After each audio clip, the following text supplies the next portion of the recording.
রংপুরকে play অফে তুলেই দেশে ফিরছেন পাকিস্তানি তারকা খুশদিল শাহ।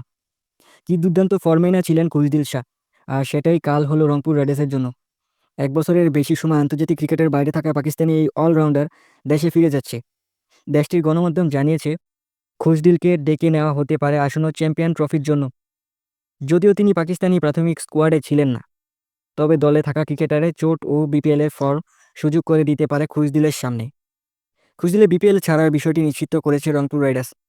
ফ্র্যাঞ্চাইজিটি এক ফেসবুক পোস্টে খুশদিলকে শুভকামনা জানিয়ে লিখেছেন, ধন্যবাদ rider Khushdil Shah. 298 run, 17 wicket, তোমার ম্যাজিক ছিল স্মরণীয়। পাকিস্তানের হয়ে এবার আলো ছড়াও।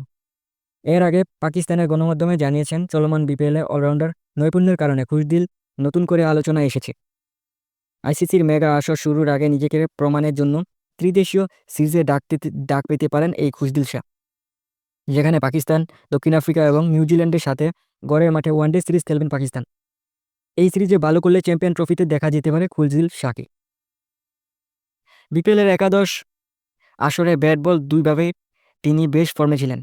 স্পিন বোলিংয়ে এখন পর্যন্ত আসরে দ্বিতীয় সর্বোচ্চ উইকেট শিকারী হচ্ছেন খুশদিল শাহ। 9 ইনিংসে 9.94 গড়ে এই স্পিনার 17 উইকেট নিয়েছে। এছাড়া 175.29 স্ট্রাইক রেটে ও 59.60 গড় নিয়ে 298 রান করে নবম সর্বোচ্চ স্কোরে রয়েছে এই বাঁহাতি ব্যাটার।